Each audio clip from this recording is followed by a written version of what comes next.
You're listening to the Catholic Wives with Toxic In-Laws podcast. Today is part 2 of an interview that I did with Dr. Carron Silva from her podcast, Forgiveness is for You. Are you a Catholic wife grappling with challenging in-laws?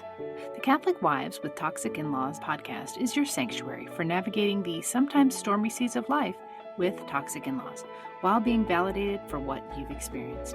Join me, your host, Miriam Susan, a Catholic wife who's weathered 3 decades of in-law drama, as we tackle the tough issues you're dealing with head on. Hi, welcome to this week's episode. This is, like I said in the intro, the second part of an interview that I did with Dr. Carron Silva on her podcast called Forgiveness is for You. If you haven't listened to the first half, I highly encourage you to go back and listen to that because this is a part 2, and so it makes sense for you to listen to part 1 before you listen to part 2. But it really was just such a blessing to be able to talk with her and share my story. And in this episode, I go into how I am able to completely and fully forgive my in-laws for everything that they've done to our family. And I know that many of you have asked about what does that look like? How can you forgive your toxic in-laws, especially if they are continuing to do things that cause you and your family harm? I hope this interview is enlightening and offers you some encouragement that, yes, you can find a way to forgive your in-laws, even if they have done crazy things like my in-laws have done to me and to my family. It is possible. And so now I'm just going to turn it over and let you listen to part 2 of my interview with Dr. Carron Silva. Every healthy teen, young adult has to separate from their parent, and the Yes. parent has to let go, right? Yes. And then respect those boundaries. Hello, forgiver. In today's episode, Miriam Susan and I continue our conversation about how to set boundaries with in-laws who are intrusive and fail to respect boundaries. We talk about how Miriam worked through a process of forgiveness. Before I go into the rest of the interview, I'd like to continue to invite you, if you haven't done so yet, to join my weekly newsletter, or if you've done that, to write a review on Apple Podcasts. Your review will help others discover this podcast and make the world a little more forgiving. So get ready to listen, and I'll meet you on the other side of the intro. Hello, forgiver. Welcome to the Forgiveness is for You podcast. I'm Dr. Carron Silva, forgiveness guide and Catholic mindset coach.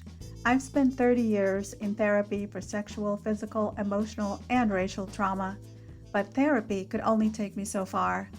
I believe that there's freedom in forgiveness, but we cannot do it alone. Do you struggle forgiving yourself or others? Are you ashamed of what happened to you in the past? Do you harbor unforgiveness toward the adults who are supposed to protect you but didn't? Do you resent a whole class of people because you were discriminated against? On this podcast, we talk about all things forgiveness, what it is, what it's not, and how you can begin to forgive yourself, others, and God. Allow me to be your forgiveness guide. Let's begin. That's what a good son does.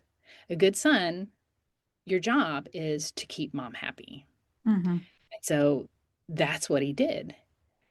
And there were many times when it was a definite push-pull. And I did not grow up that way. I did not have grandparents that came to visit. My grandmother lived with us. So it was very foreign to me that we would go, his parents would come and visit and they would stay with us. So that was just one, difference. And that's all I kind of saw it as. But it was very difficult for my husband when it came to those situations where it was like he had to choose between his parents or me. When I was pregnant with our 4th, I was very sick. And so we had 3 little girls. And I think, so the oldest, I got to do math here on the fly, and that's not my strong suit. So I think my oldest was she was 6. She turned 7. So she was 6. So then it was 6, 4, and 2.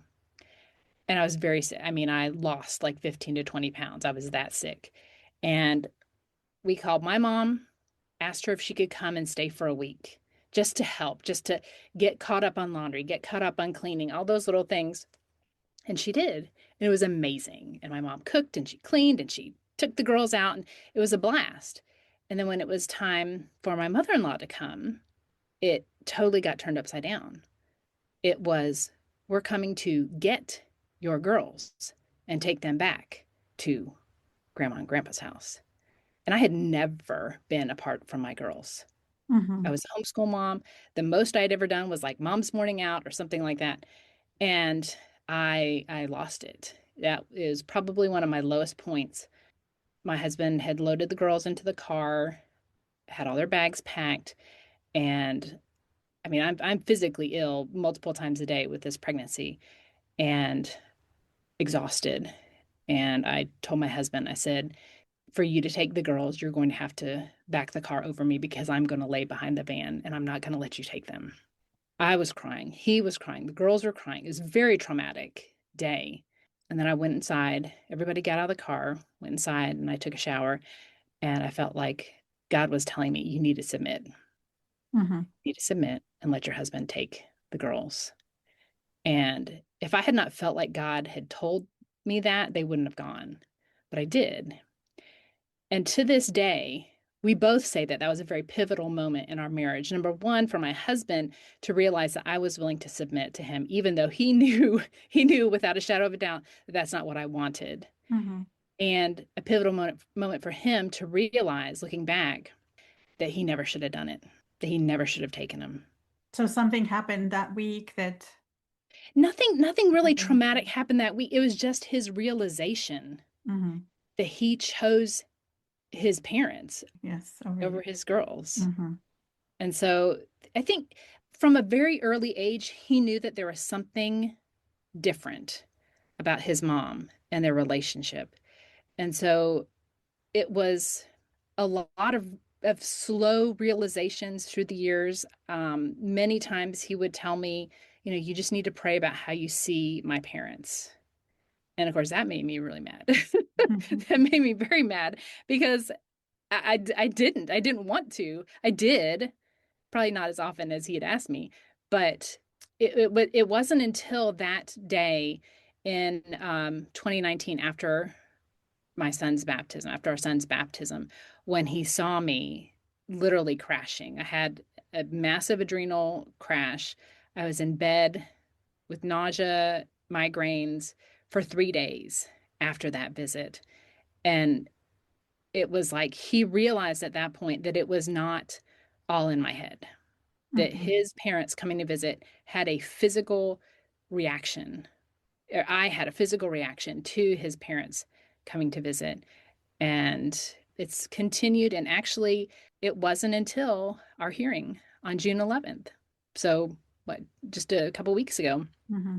that seeing how his parents were in that courtroom it shocked all of us. So it was me and my girls, my husband. We left the boys at home because I have two sons that are underage and I didn't want them Mm-hmm. to be seen by my in-laws.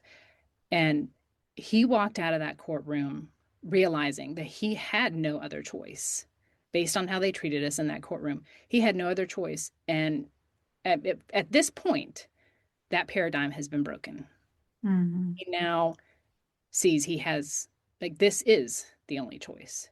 And so I praise God. I mean, I wish that it had never come to that point.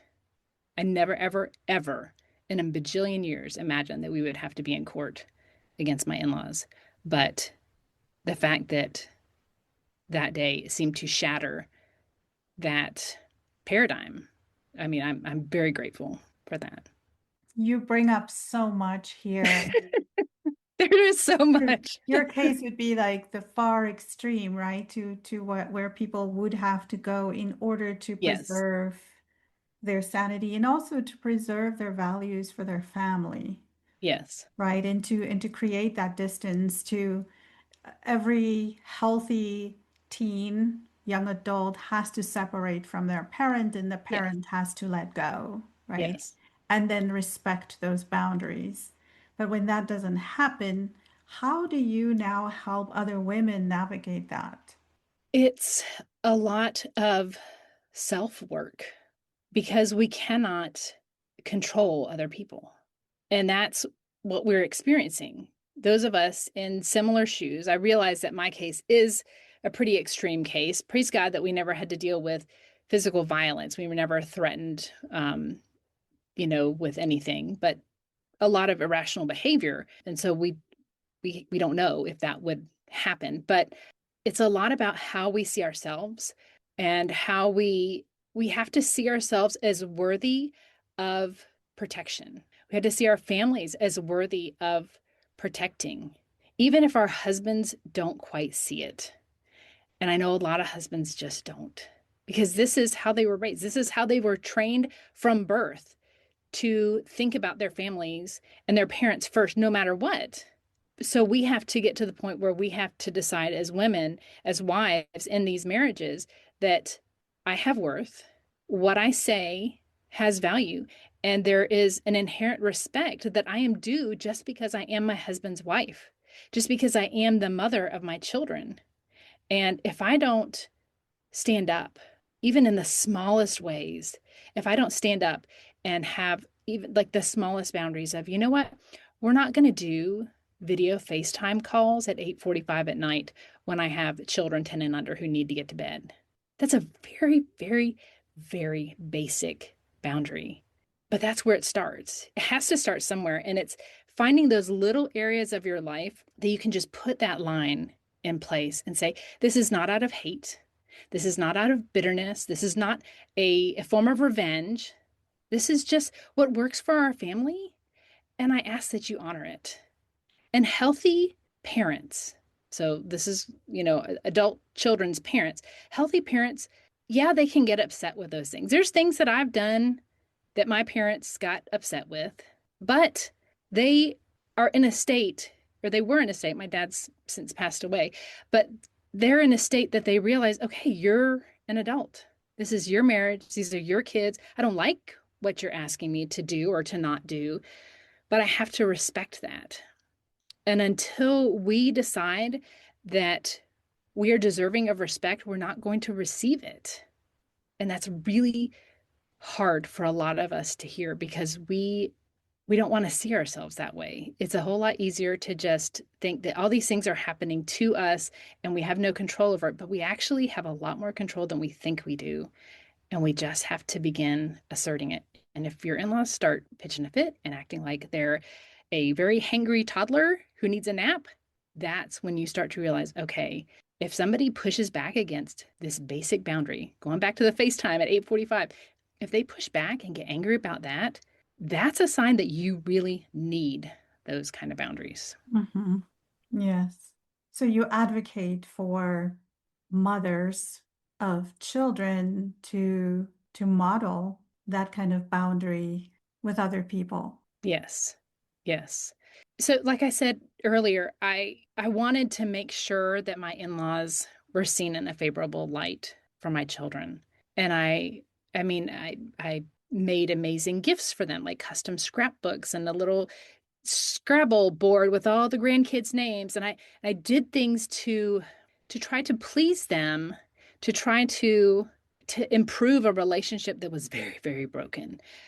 But in spite of all that, in spite of the song and dance, because that's kind of what it was, my children knew. They knew. And I actually interviewed my three daughters on my podcast, and it was probably the most enlightening episode because I got to ask them questions. They don't like to talk about their grandparents at all, but it was an opportunity for me to ask them questions. And my youngest daughter, who's now 19, said that she does not remember any time around her grandparents that wasn't stressful, that wasn't tense. But my girls had no peg to hang all these feelings on. So they had all these experiences and they felt the tension and they saw the times when like my mother-in-law would run off crying and it didn't make sense because they thought everything was okay because mommy and daddy said it was okay. And then we started sharing, and not in an ugly way, but just we just want you to know what's really happening, what has been happening for a long time, because they really didn't know. And they say in that interview that it wasn't until then that things made sense. Like everything before that was, that cognitive dissonance where, you see one thing but you feel another, and that's when it started to make sense to them because our kids are so much more in tune. They're so much smarter than we give them credit for. Even little ones, they feel your stress, they feel your tension, they feel your apprehension. They see how you are after your in-laws leave or after a visit ends, and they see how exhausted you are, how emotionally drained you are. They know. And so for us to, I did my kids a disservice for 23 years by pretending that everything was fine when it wasn't. So I'm Yeah. thankful that we can go back now, and now they have this frame of reference. But my goodness, they have said that they wish that we had done something sooner, but they are glad we didn't talk about it sooner because we weren't ready to do anything. Hmm. And so they feel like looking back on their lives, it would have been worse if we had been more open with them about what was going on and still put up with it and still not done anything with it. Yeah. So obviously, Miriam, there is so much to forgive here. So how Yes. do you forgive someone that you cannot have a relationship with? This was something that was extremely difficult for me until I realized how simple it was. So I thought for many, many years that forgiving my in laws meant giving them a pass. It meant that they get off scot free for all of the things, all of the trauma, all of the chaos that they caused in our lives. And I remember reading something, and it had to do with just forgiveness being a choice. And everybody says that forgiveness is a choice, blah, blah, blah, which is what it feels like, right? Blah, blah, blah, when you're in a situation like this. And then I was thinking about the story of Jesus and the good thief. Jesus, or not necessarily even Jesus and the good thief. The good thief is actually my husband's confirmation saint, Saint Dismas. But thinking about Jesus on the cross and looking down and saying, Lord, forgive them because they don't know what they're doing.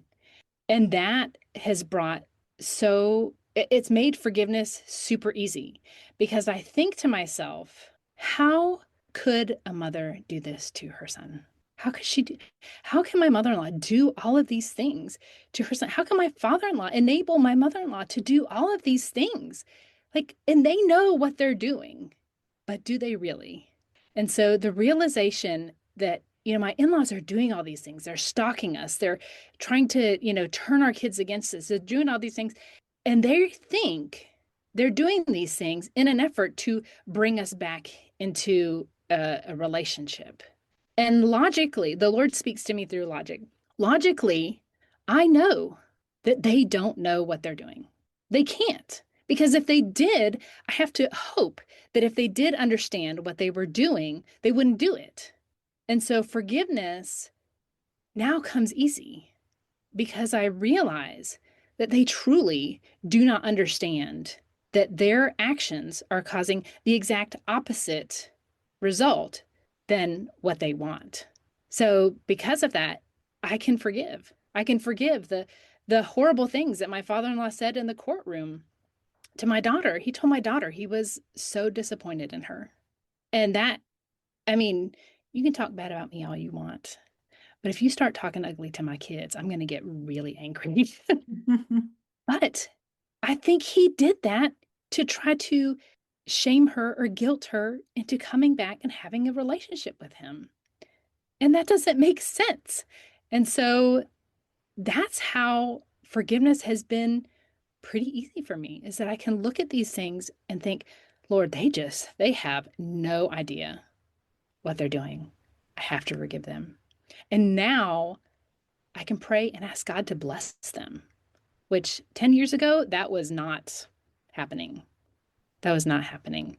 So while we did go to an extreme measure to enforce our boundaries, and they will accuse us of being unforgiving and bitter, that's totally not true because we can forgive them and not have a relationship with them, and decide that reconciliation just is not possible.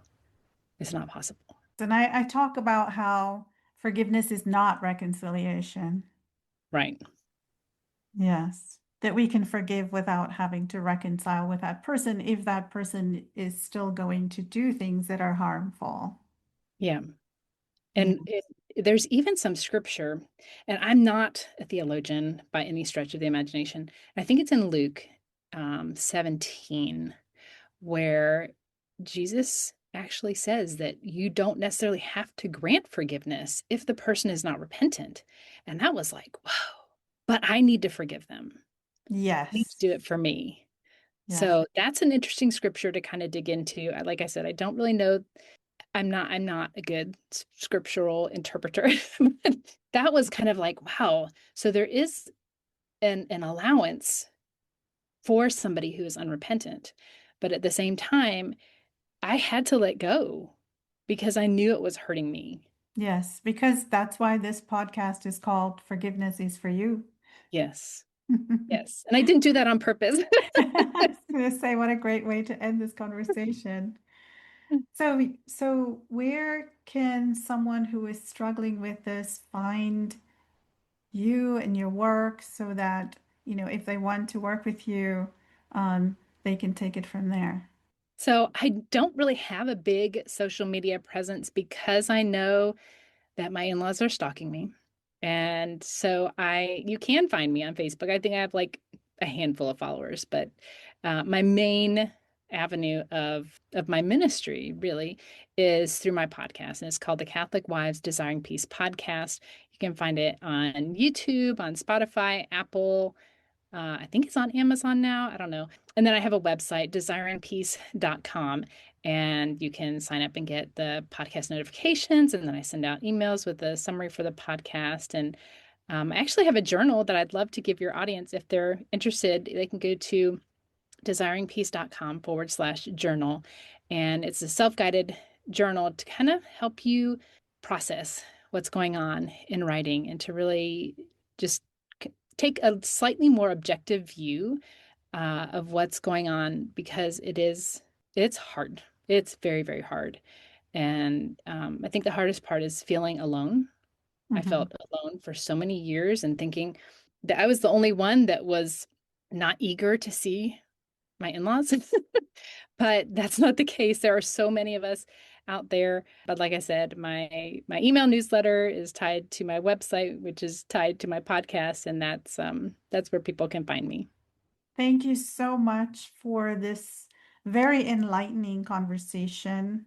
I don't think it's being talked about a lot, so I'm sure that you will probably be hearing from some people. And I think it even happens not just with in-laws, but within families. And Hmm. so perhaps even if someone is out there and this is happening with siblings or with parents, that they can extract some wisdom and value from this conversation.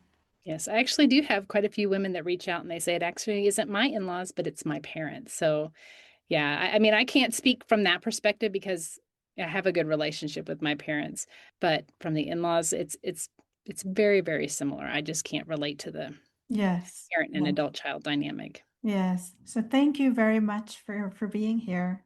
Thank you so much for having me. Well, friends, there you have it. And until next time, much love. Please be tender with yourself. Forgiveness is serious business. May the grace of the Lord be with you as you contemplate what you learned today. And remember, friends, forgiveness is for you.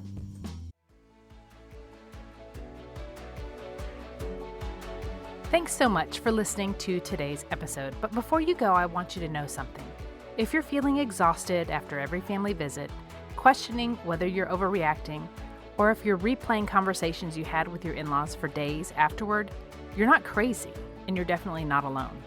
I've created a free guide called 5 Signs You're Not Too Sensitive, What Your Gut is Really Telling You, that will help you to understand why these interactions feel so hard and give you some gentle scripts to use in those moments when you're caught off guard by your in-laws. You can grab a copy at desiringpeace.com/signs. That's desiringpeace.com www.laywoman.org/SIGNS. You're not asking for too much when you ask to be treated with respect. I'll talk to you next week.